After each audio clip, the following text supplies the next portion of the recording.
முக்கிய செய்திகள்.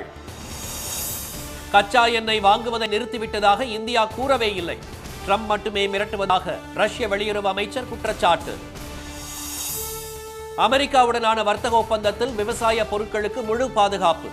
இந்திய விவசாயிகளின் நலன்களை விட்டுக் கொடுக்கவில்லை என மத்திய அரசு விளக்கம். மத்திய அரசை கண்டித்து நாடு முழுவதும் தொழிற்சங்கங்கள் வேலை நிறுத்தம்.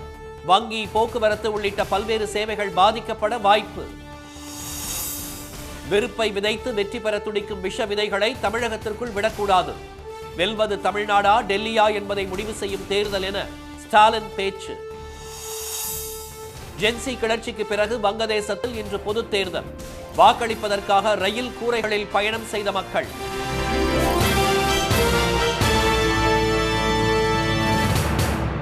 வணக்கம். வணக்கம். ரஷ்யாவிடமிருந்து இந்தியா கச்சா எண்ணெய் வாங்காது என்று அமெரிக்க அதிபர் ட்ரம்ப் மட்டுமே கூறி வருவதாகவும் இந்திய தரப்பில் அது குறித்து எந்த கருத்தும் தெரிவிக்கப்படவில்லை என்றும் அந்நாட்டு நாடாளுமன்றத்தில் தெரிவிக்கப்பட்டுள்ளது. உக்ரைன் மீது தாக்குதல் நடத்தி வரும் ரஷ்யா மீது பொருளாதார தடை விதித்துள்ள ட்ரம்ப் அந்நாட்டில் இருந்து கச்சா எண்ணெய் இறக்குமதி செய்ததற்கு அபராதமாக 25% வரியை இந்தியாவுக்கு விதித்தார். பின்னர் ரஷ்யாவிடமிருந்து எண்ணெய் வாங்க மாட்டோம் என்று இந்தியா உறுதியளித்ததாக கூறி கடந்த 2ஆம் தேதி அபராத வரியை ரத்து செய்தார். மேலும் ரஷ்யாவிடமிருந்து இந்தியா எண்ணெய் இறக்குமதி செய்வது தொடர்ந்து கண்காணிக்கப்படும் என்றும் அவ்வாறு வாங்கினால் மீண்டும் வரி விதிக்கப்படும் என்றும் அவர் எச்சரித்தார். இது பெரும் சர்ச்சையை ஏற்படுத்தியுள்ள நிலையில் இந்தியா உள்ளிட்ட நாடுகள் ரஷ்யாவிடமிருந்து கச்சா எண்ணெய் வாங்குவதை தடுக்க மிரட்டல் மற்றும் கட்டாயப்படுத்தும் நடவடிக்கைகளில் அமெரிக்கா ஈடுபடுவதாக ரஷ்ய வெளியுறவு அமைச்சர் செர்ஜி லாவ்ரோவ் குற்றம் சாட்டினார். இந்நிலையில் ரஷ்ய நாடாளுமன்றமான டுமாவில் நேற்று உரையாற்றிய அவர் தனது நீண்டகால நட்பு நாட்டிடமிருந்து இந்தியா எண்ணெய் இறக்குமதி செய்யாது என்று ட்ரம்பை தவிர வேறு யாரும் தெரிவிக்கவில்லை என்று கூறினார். பிரதமர் திரு மோடி மற்றும் இந்திய தலைவர்கள் இதுகுறித்து எந்த கருத்தும் தெரிவிக்கவில்லை என்ற செர்ஜி லாவ்ரோவ், எனவே இந்தியா ரஷ்யா இடையேயான உறவுக்கு பாதிப்பு ஏற்படும் என்று தாம் கருதவில்லை என்று விளக்கமளித்தார். அமெரிக்காவுடனான இடைக்கால வர்த்தக ஒப்பந்தத்தில் விவசாயம், பால் பண்ணை உள்ளிட்ட அனைத்து முக்கிய துறைகளும் பாதுகாக்கப்பட்டுள்ளதாக மத்திய அரசின் வர்த்தக செயலாளர் திரு ராஜேஷ் அகர்வால் விளக்கமளித்துள்ளார். இந்தியா அமெரிக்கா இடையேயான இடைக்கால வர்த்தக ஒப்பந்தம் இந்திய விவசாய நலன்களுக்கு எதிரானது என எதிர்க்கட்சிகளும் விவசாய சங்கங்களும் குற்றம் சாட்டி வருகின்றன. பிரதமர் திரு மோடி தமது பணக்கார நண்பர்களுக்காக இந்தியாவை அமெரிக்காவிடம் அடகு வைத்து விட்டதாக எதிர்க்கட்சி தலைவர் திரு ராகுல் காந்தி நாடாளுமன்ற விவாதத்தின் போது சாடினார். இந்திய நலன்களுக்கு எதிரான ஒப்பந்தத்தை ஏற்பாடு செய்ததற்காக வர்த்தக அமைச்சர் திரு பியூஷ் கோயல் பதவி விலக வேண்டும் என விவசாய சங்கங்கள் போர்க்கொடி உயர்த்தியுள்ளன. இந்நிலையில் நியூயார்க் நகரில் இது குறித்து விளக்கமளித்துள்ள வர்த்தக செயலாளர் திரு ராஜேஷ் அகர்வால், அமெரிக்காவுடனான இடைக்கால வர்த்தக ஒப்பந்தத்தில் முக்கிய துறைகள் அனைத்தும் பாதுகாக்கப்பட்டிருப்பதாக கூறினார். அமெரிக்காவுடனான இடைக்கால வர்த்தக ஒப்பந்தத்தில் மக்காச்சோளம், கோதுமை, அரிசி, சோயா, கோழி, பால், சீஸ், எத்தனால், புகையிலை, சில காய்கறிகள், இறைச்சி போன்ற முக்கிய விவசாய பால் பொருட்களை இந்தியா முழுமையாக பாதுகாத்திருப்பதாக சுட்டிக்காட்டியுள்ளார். இந்த பொருட்கள் நாட்டின் சிறு குறு விவசாயிகளின் வாழ்வாதாரத்தை பாதுகாக்கும் முக்கியமானவை என்பதால் அமெரிக்காவுக்கு எந்த வரி சலுகைகளும் வழங்கப்படவில்லை என்ற அவர், இந்தியா அமெரிக்கா இடையேயான இருதரப்பு வர்த்தக அறிக்கையை சட்டப்பூர்வ ஒப்பந்தமாக மாற்ற பணிகள் நடந்து வருவதாக கூறினார். அடுத்த மாத இறுதிக்குள் வர்த்தக ஒப்பந்தம் இறுதி செய்யப்பட்டு கையெழுத்திடப்படும் என்றும் அவர் கூறினார். மத்திய அரசின் புதிய தொழிலாளர் நல சட்டங்களுக்கு எதிர்ப்பு தெரிவித்த தொழிற்சங்கங்கள் இன்று நாடு முழுவதும் வேலை நிறுத்தத்தில் ஈடுபட்டுள்ளதால் இயல்பு வாழ்க்கை பாதிக்கப்படும் நிலை ஏற்பட்டுள்ளது. தற்போது அமலில் உள்ள 29 தொழிலாளர் நல சட்டங்களுக்கு மாற்றாக 4 புதிய சட்ட தொகுப்புகளை மத்திய அரசு கொண்டு வந்துள்ளது. இந்த திருத்தங்களுக்கு எதிர்ப்பு தெரிவித்துள்ள தொழிற்சங்கங்கள் பழைய சட்டங்களை நீடிக்க வேண்டும் என்று வலியுறுத்தி வருகின்றன. இதையடுத்து மத்திய அரசுக்கு எதிராக INTUC, AITUC, HMS, CITU, AIUTUC, TUCC, SEWA, AICCTU, LPF, UTUC ஆகிய 10 தொழிற்சங்கங்கள், விவசாய அமைப்புகள் இன்று நாடு தழுவிய வேலை நிறுத்தத்தில் ஈடுபட்டுள்ளன. காங்கிரஸ், திமுக, திரிணாமுல் காங்கிரஸ், சமாஜ்வாதி, கம்யூனிஸ்ட் கட்சிகள், ஆம் ஆத்மி உள்ளிட்ட முக்கிய கட்சிகள் போராட்டத்திற்கு ஆதரவு தெரிவித்துள்ளன. மத்திய அரசு ஊழியர்கள், ஆசிரியர்கள், வங்கி ஊழியர்கள், காப்பீட்டு நிறுவன ஊழியர்கள், பாதுகாப்புத்துறை, கப்பற்படையினர், ரயில்வே, சுரங்க தொழிலாளர்கள், போக்குவரத்து ஊழியர்கள், பாதுகாப்பு தளவாட ஊழியர்கள், தெருவோர வியாபாரிகள், பத்திரிகையாளர்கள், விவசாய தொழிலாளர்கள் இந்த போராட்டத்தில் ஈடுபட்டுள்ளனர். ஆட்டோக்கள், பேருந்துகள், டெம்போக்கள் ஓடாது என்று அறிவிக்கப்பட்டுள்ளது. நாடு முழுவதும் 600 மாவட்டங்களில் சுமார் 30 கோடி தொழிலாளர்கள் வேலை நிறுத்த போராட்டத்தில் ஈடுபட்டுள்ளனர். இதனால் வங்கி சேவைகள், போக்குவரத்து, அரசு அலுவலகங்கள் பணிகள் பாதிக்கப்படும் நிலை ஏற்பட்டுள்ளது. போராட்டத்திற்கு ஆதரவு தெரிவித்து தூத்துக்குடியில் அனைத்து வங்கி ஊழியர்கள் ஆர்ப்பாட்டத்தில் ஈடுபட்டனர். 11 மத்திய தொழிற்சங்கங்களின் சார்பாக, அதில் 10 மத்திய தொழிற்சங்கங்களின் சார்பாக இந்த வேலைநிறுத்த போராட்டம் 30 கோடி உழைக்கும் மக்கள் சார்பாக நடைபெற இருக்கிறது. வேலைநிறுத்தம் முழு அளவிலே கலந்து வெற்றி பெற நாங்கள் ஆர்வமுடன் இருக்கிறோம். மத்திய அரசு முனைந்து நாங்கள் எங்களது கோரிக்கைகளை உடனடியாக நிறைவேற்றி தர வேண்டும் என்று கேட்டுக்கொள்கிறோம். பொது வேலை நிறுத்தம் காரணமாக கேரளாவுக்கு கொண்டு செல்லப்படும் எலுமிச்சை பழங்கள் தேங்கியதால் தென்காசி மாவட்டம் சங்கரன் கோவில் அருகே உள்ள புளியங்குடியில் எலுமிச்சை விலை கடுமையாக வீழ்ச்சியடைந்துள்ளது. நேற்று முன்தினம் கிலோ 70 ரூபாய்க்கு விற்கப்பட்ட எலுமிச்சை விலை ஒரே நாளில் 15 ரூபாய் குறைந்து 55 ரூபாய்க்கு விற்பனை செய்யப்பட்டது. எலுமிச்சம்பழம் மார்க்கெட் நேற்று 65லேருந்து 70 வரை மார்க்கெட் இருந்தது. இன்னைக்கு இன்னைக்கு மார்க்கெட்டு கேரளா பந்து ஸ்ட்ரைக் இருக்கிறதுனால வண்டி வாகனங்கள் வியாபாரிகள் யாரும் வராதனால இன்னைக்கு கொஞ்சம் வீழ்ச்சியாக இருக்குது. இன்னைக்கு 50லேருந்து 60 வரை தான் இன்னைய மார்க்கெட். வண்டி வாகனங்கள் போக்குவரத்து இல்லாதனால இந்த வீழ்ச்சி ஏற்பட்டிருக்கு. இதனிடையே இன்றைய பொது வேலைநிறுத்த போராட்டத்தின் போது பணிக்கு வராத ஊழியர்களின் ஒரு நாள் ஊதியம் பிடித்தம் செய்யப்படும் என்று தமிழ்நாடு அரசு அறிவித்துள்ளது.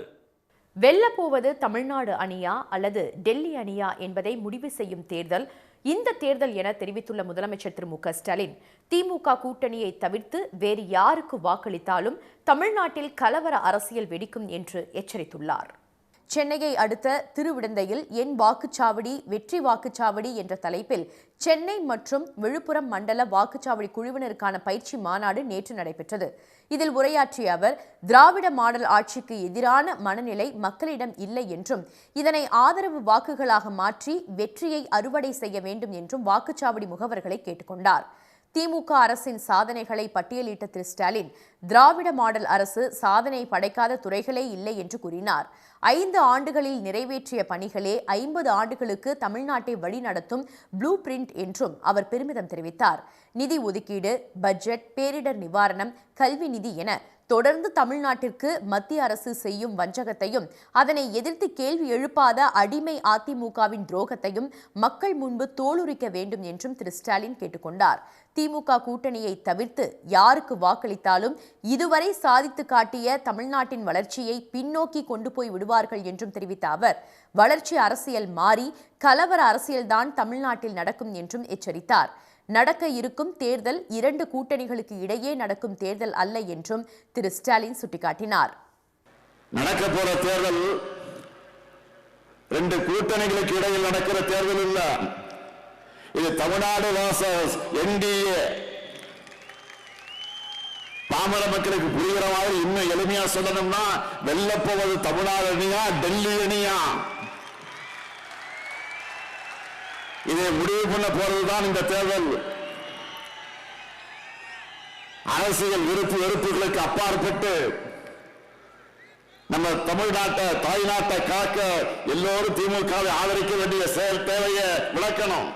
பாஜகவின் டப்பா என்ஜினுக்கு முன்னால் திராவிட மாடல் சூப்பர் ஃபாஸ்ட் என்ஜின் என்றும் தலை குனியாது என்ற உறுதியை ஒவ்வொரு வீட்டிற்கும் கொண்டு சென்று சேர்க்க வேண்டியது வாக்குச்சாவடி முகவர்களது வேலை என்றும் அவர் கூறினார்.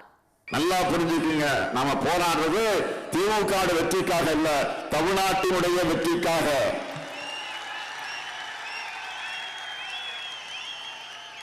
பாஜகவுடைய டப்பா என்ஜின், பாஜகவுடைய டப்பா என்ஜினுக்கு முன்னால தமிழ்நாட்டினுடைய திராவிட மாடல் சூப்பர் ஃபாஸ்ட் என்ஜின் என்றும் தலைகுனியாது. இந்த உறுதியை தமிழ்நாட்டில் இருக்கக்கூடிய ஒவ்வொரு வீட்டுக்கும் ஒவ்வொரு வாக்காளருக்கு கொண்டு போய் சேர்க்க வேண்டியது உங்களுடைய வேலை.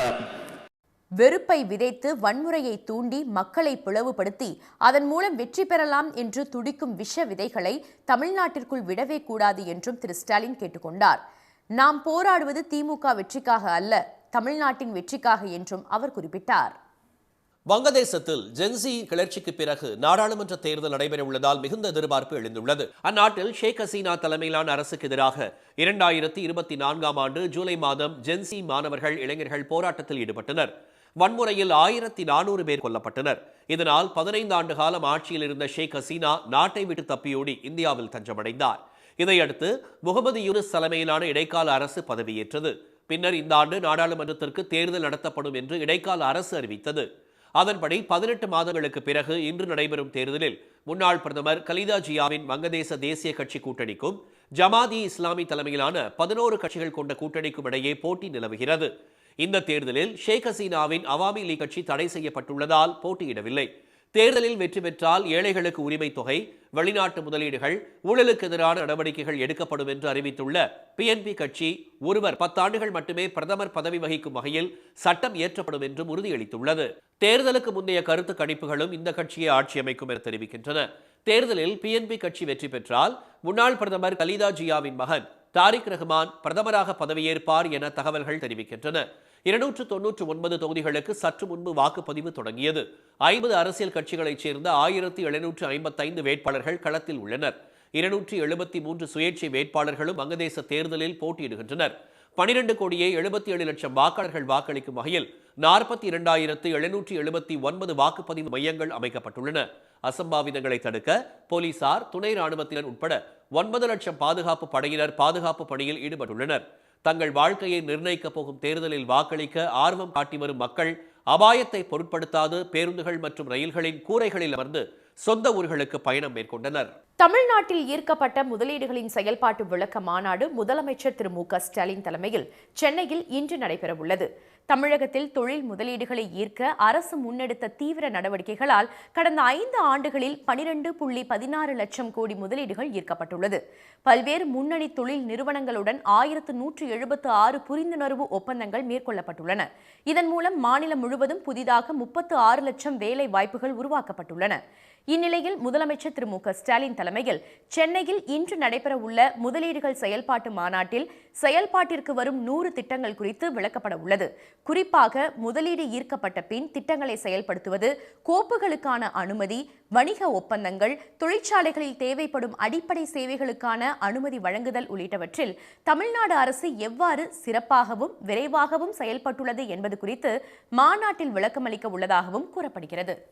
தமிழ்நாடு வளர்ச்சி அடைந்துவிடும் என்பதால் மத்திய பட்ஜெட்டில் நிதி ஒதுக்காமல் தமிழகம் புறக்கணிக்கப்படுவதாக விடுதலை சிறுத்தைகள் கட்சித் தலைவர் திரு திருமாவளவன் சாடியுள்ளார்.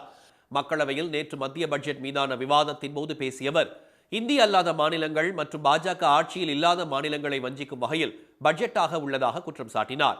தமிழ்நாட்டிற்கு சமக்ரா சிக்ஷா, ஜல் ஜீவன் திட்டங்களுக்கு ஒதுக்க வேண்டிய நிதியை வழங்க பாஜக அரசு மறுத்துள்ளதை சுட்டிக்காட்டியவர், கோவை மதுரை மெட்ரோ ரயில் திட்டங்கள், ஹோசூர் விமான நிலையம் கோரிக்கைகள் நிராகரிக்கப்பட்டுள்ளதை பட்டியலிட்டார். தமிழ்நாடு வளர்ச்சி அடைந்துவிடக் கூடாது என்பதற்காக இவ்வாறு செய்யப்படுகிறதா என கேள்வி எழுவதாக கூறிய திரு திருமாவளவன், தமிழ்நாட்டில் பாஜக வெற்றி பெறப் போவதில்லை என்பது தெரிந்ததால் நிதி ஒதுக்க தேவையில்லை என்பதையே இது உணர்த்துவதாக கூறினார். தமிழ்நாட்டுக்கு நிதி ஒதுக்கீடு செய்வதன் மூலம் எந்த பயனும் இல்லை. அங்கே பாஜக ஆட்சி வரப்போவதில்லை. எனவே அங்கு வெற்றி பெறப்போவதும் இல்லை. எனவே அங்கு நிதி ஒதுக்கீடு செய்ய வேண்டிய தேவையில்லை என்பதை மறைமுகமாக அது உணர்த்துகிறது. பட்ஜெட் மீதான விவாதத்தில் பங்கேற்ற காங்கிரஸ் எம்பி திரு கார்த்தி சிதம்பரம், ஆத்ம நிர்பர் ஸ்வஸ்வத் பாரத் யோஜனா திட்டத்தை சுட்டிக்காட்டி, மத்திய அரசின் திட்டங்கள் அனைத்தும் எளிதில் உச்சரிக்க முடியாத அளவிற்கு கடினமான இந்தி மற்றும் சமஸ்கிருத பெயர்களில் இருப்பதாக குற்றம் சாட்டினார். மத்திய அரசு தனது திட்டங்களுக்கு தமிழிலும் பெயர் வைக்கலாமே என கேட்டுக்கொண்டவர், திட்டங்கள் செயல்படுகிறதோ இல்லையோ தமிழிலாவது பெயர் வையுங்கள் என்று கூறினார். And in the same budget, they announced the PM. Sir, these are all tongue twisters, sir. Atan Nirbhar Swasth Bharat Yojana. தமிழ்ல ஏதாவது ஒரு 2-3 பேரை வைங்கம்மா. ஏன்னா ஒன் வாயிலே நுழைய மாட்டேங்குது, எல்லாம் ஹிந்தியிலே வைக்கிற பேர்ல. ஏதாவது ஒரு பேரா தமிழ்ல வைங்க. வரும்போது நடக்குதோ நடக்கலையோ தமிழ்ல ஒரு பேர் வச்சிருங்க. மாநிலங்களவையில் நடைபெற்ற பட்ஜெட் மீதான விவாதத்தில் பேசிய திமுக உறுப்பினர் திரு கிரிராஜன், இந்த பட்ஜெட் இந்திய மக்களுக்கான பட்ஜெட்டாக இல்லாமல் அமெரிக்காவுக்கான பட்ஜெட்டாக இருப்பதாக குற்றம் சாட்டினார். இந்தியா அமெரிக்கா இடையே கையெழுத்தான வர்த்தக ஒப்பந்தம் மூலம் அமெரிக்கா முன் இந்தியா சரணடைந்து விட்டதாக கடுமையாக விமர்சித்தவர், தமிழ்நாட்டிற்கு எந்த திட்டமோ நிதி ஒதுக்கீடோ இல்லை என்பதையும் பட்டியலிட்டார். தமிழகத்தில் கூட்டணி ஆட்சிக்கு அதிமுக சம்மதிக்குமா என்ற கேள்விக்கு மழுப்பலாக பதிலளித்துள்ள அக்கட்சியின் பொதுச் செயலாளர் எடப்பாடி திரு பழனிசாமி, எம்ஜிஆர் பெயரை கூறினால்தான் கட்சி நடத்த முடியும் என்ற சூழல் தமிழ்நாட்டில் இருப்பதாக தவேக தலைவர் விஜயை மறைமுகமாக சாடியுள்ளார். சென்னையில் நேற்று தனியார் ஊடக நிகழ்ச்சியில் பங்கேற்ற அவர், வரும் சட்டப்பேரவை தேர்தல் தேசிய ஜனநாயக கூட்டணி 210 தொகுதிகளில் வெற்றி பெறும் என்றும், அதிமுக பெரும்பான்மையான இடங்களில் வெற்றி பெற்று தனி பெரும்பான்மையோடு ஆட்சி அமைக்கும் என்றும் உறுதிபட தெரிவித்தார். தனக்கும் அமமுக பொதுச் செயலாளர் திரு டிடிவி தினகரனுக்கும் இடையே இருந்த கருத்து வேறுபாடு சரியாகிவிட்டதாக கூறிய எடப்பாடி திரு பழனிசாமி, அதிமுகவில் திரு ஓ பன்னீர்செல்வத்திற்கும் திருமதி சசிகலாவிற்கும் மீண்டும் இடம் உண்டா என்ற கேள்விக்கு பல முறை தனது நிலைப்பாட்டை விளக்கிவிட்டதாக கூறினார். கூட்டணி ஆட்சிக்கு அதிமுக சம்மதிக்குமா என்ற கேள்விக்கு நேரடியாக பதிலளிக்காமல் மழுப்பலாக பதிலளித்தார். கூட்டணிக்குள்ள ஒரு குழப்பத்தை விளைவிக்கலான்னு பாக்குறீங்க. அதெல்லாம் எங்களுக்கு நாங்க இடம் அளிக்கவில்லை. எங்களுடைய கூட்டணி தெளிவாக இருக்கின்றது. எங்க கூட்டணியில் அங்கம் வகிக்கின்ற கட்சிகளும் தெளிவாக இருக்கின்றார்கள். தாவேகா தலைவர் விஜய் சினிமாவில் தான் சூப்பர் ஸ்டார் என கூறிய எடப்பாடி திரு பழனிசாமி வரும் தேர்தலில் தான் தாவேகாவிற்கான ஆதரவு தெரிய வரும் என்றார். எம்ஜிஆர் குறித்து விஜய் குறிப்பிட்டு பேசுவது குறித்த கேள்விக்கு பதிலளித்த அவர், எம்ஜிஆர் பெயரை கூறினால்தான் கட்சி நடத்த முடியும் என்ற சூழல் தமிழ்நாட்டில் இருப்பதாக தெரிவித்தார். கரூர் சம்பவத்தில் விஜய் மீது எந்த ஒரு சாஃப்ட் கார்னரும் இல்லை என்ற திரு பழனிசாமி தாங்கள் நடுநிலையோடு செயல்பட்டதாக விளக்கமளித்தார். சிவகங்கை மாவட்டத்தில் நெல் அறுவடை பணிகள் தீவிரமடைந்துள்ள நிலையில் பிற ஊர்களில் இருந்து வாடகைக்கு கொண்டு வரப்படும் அறுவடை இயந்திரங்களுக்கான சுங்க கட்டணத்தை ரத்து செய்ய வேண்டும் என்று விவசாயிகள் கோரிக்கை விடுத்துள்ளனர். அறுவை இயந்திரம் மூலம் நெல் அறுவடை செய்தால் வைக்கோல் தனியாக கிடைப்பதுடன் மிக விரைவாக அறுவடை செய்ய முடியும் என்பதால் விவசாயிகள் பலரும் இவ்வகை இயந்திரங்களை தனியாரிடம் வாடகைக்கு எடுத்து பயன்படுத்தி வருகின்றனர். இந்நிலையில் சிவகங்கை மாவட்டத்தில் போதிய நெல் அறுவடை இயந்திரங்கள் இல்லாததால் தேனி, நாமக்கல், சேலம், ஈரோடு உள்ளிட்ட ஊர்களில் இருந்து நெல் அறுவடை இயந்திரங்களை கொண்டு வரும் நிலை உள்ளது. அப்படி கொண்டு வரும்போது ஒவ்வொரு சுங்கச்சாவடியிலும் பணம் கொடுக்கும் போது 5000 ரூபாய் வரை சுங்க கட்டணம் செலுத்த வேண்டிய நிலை உள்ளதாக விவசாயிகள் வேதனை தெரிவித்துள்ளனர். எனவே இந்த பிரச்சனையில் மத்திய மாநில அரசுகள் தலையிட்டு சுங்க கட்டணத்தை ரத்து செய்ய வேண்டும் என்று விவசாயிகள் கோரிக்கை விடுத்துள்ளனர். கருவேற்கிற வண்டி வந்தா டோல்கேட்டுக்கு வரும்போது டோல்கேட்டுக்கு 400-500 வரி கேட்கிறாங்களாம். ஆனா வரி கேட்கிறாங்கன்னா ஒரு விவசாயி டோல்கேட்டுக்கு அந்த பக்கம் இருக்கணும், அதை அறுத்துட்டு மறுபடியும் இங்க வரணும், திருப்பி இங்க இருந்து அங்க போகணும். அப்ப மாறி மாறி ஒரு நாளைக்கு 4 தடவை மாறி போகும்போது 4 தடவை 2000 வரி கொடுத்தா இந்த காசை எங்கே விட்டா விவசாயத்தை வசூல் பண்றாரு. அவங்க என்ன சொல்றாங்கன்னா, நாங்க என்ன பண்றோம், டோல்கேட்ல வண்டி விட மாட்டேங்கிறாங்க, அதனால எங்கள்ட்ட தான் வசூல் பண்றாங்க. இது உடனே அரசாங்கத்தை தலையிட்டு நடவடிக்கை எடுக்கணும். இந்த கருவு இருக்கிற வண்டிக்காவது அந்த டோல்கேட்ல ஃப்ரீயா விடுறதுக்கான நடவடிக்கை எடுக்கணும். இதனிடையே தஞ்சாவூர் மாவட்டத்தில் சம்பா, தாளடி நெற்பயிர்களின் அறுவடை பணிகள் தீவிரமடைந்துள்ள நிலையில் அறுவடை இயந்திரங்களுக்கான வாடகையை அரசு கண்காணிக்க வேண்டும் என விவசாயிகள் கோரிக்கை விடுத்துள்ளனர். நெல் அறுவடை இயந்திரங்களின் வாடகையை 1 மணி நேரத்திற்கு 1800 ரூபாயாக மாவட்ட நிர்வாகம் நிர்ணயித்துள்ளது. ஆனால் மணிக்கு 2500 ரூபாய் வரை வசூலிக்கப்படுவதாக விவசாயிகள் குற்றம் சாட்டியுள்ளனர். எனவே அரசு நடமாடும் நெல் கொள்முதல் மையங்களை இயக்க வேண்டும் என்றும் அவர்கள் கோரிக்கை விடுத்துள்ளனர். ராமேஸ்வரம் தீவை மண்டபம் நிலப்பரப்புடன் இணைத்து 110 ஆண்டுகளாக செயல்பட்டு வந்த பாம்பன் பழைய ரயில் பாலத்தை அகற்றும் பணிகள் தொடங்கியுள்ளன. ஆங்கிலேயர் ஆட்சி காலத்தில் கடந்த 1914ஆம் ஆண்டு அமைக்கப்பட்ட பழைய பாம்பன் பாலம் சேதமடைந்ததை அடுத்து கடந்த 2022ஆம் ஆண்டு முதல் ரயில் போக்குவரத்து நிறுத்தப்பட்டது. இதனையடுத்து அந்த பாலத்தின் அருகே கட்டப்பட்ட புதிய பாம்பன் பாலத்தை கடந்த ஆண்டு ஏப்ரலில் பிரதமர் திரு மோடி தொடங்கி வைத்தார். தற்போது புதிய பாம்பன் தூக்கு பாலத்தில் ரயில் போக்குவரத்து நடைபெற்று வருகிறது.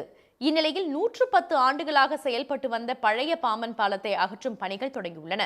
இதற்கான டெண்டரை 2,81,00,000 ரூபாய் மதிப்பில் தனியார் அலுவலகத்திற்கு ரயில் நிர்வாகம் வழங்கியுள்ளது. இதனையடுத்து கடந்த 21ஆம் தேதி இதற்கான பூமி பூஜை நடைபெற்ற நிலையில் பழமையான பாம்பன் ரயில் பாலத்தை ஊழியர்கள் கேஸ் கட்டர்கள் மூலம் வெட்டி அகற்றும் பணியில் மும்முரமாக ஈடுபட்டுள்ளனர். மீண்டும் முக்கிய செய்திகள். ரஷ்யாவிடமிருந்து இந்தியா கச்சா எண்ணெய் வாங்காது என்று அமெரிக்க அதிபர் ட்ரம்ப் மட்டுமே கூறி வருவதாகவும் இந்திய தரப்பில் அது குறித்து எந்த கருத்தும் தெரிவிக்கப்படவில்லை என்றும் அந்நாட்டு நாடாளுமன்றத்தில் தெரிவிக்கப்பட்டுள்ளது. அமெரிக்காவுடனான இடைக்கால வர்த்தக ஒப்பந்தத்தில் விவசாயம், பால் பண்ணை உள்ளிட்ட அனைத்து முக்கிய துறைகளும் பாதுகாக்கப்பட்டுள்ளதாக மத்திய அரசின் வர்த்தக செயலாளர் ராஜேஷ் அகர்வால் விளக்கமளித்துள்ளார். மத்திய அரசின் புதிய தொழிலாளர் நல சட்டங்களுக்கு எதிர்ப்பு தெரிவித்து தொழிற்சங்கங்கள் இன்று நாடு முழுவதும் வேலை நிறுத்தத்தில் ஈடுபட்டுள்ளதால் இயல்பு வாழ்க்கை பாதிக்கப்படும் நிலை ஏற்பட்டுள்ளது. இத்துடன் இந்த செய்திகள் நிறைவடைந்தன. மீண்டும் சன் டிவியில் செய்திகள் மாலை 6 மணிக்கு. செய்திகளை உடனுக்குடன் தெரிந்து கொள்ள QR கோடை ஸ்கேன் செய்து சன் நியூஸ் வாட்ஸ்அப் சேனலில் இணைந்திருங்கள். வணக்கம். வணக்கம்.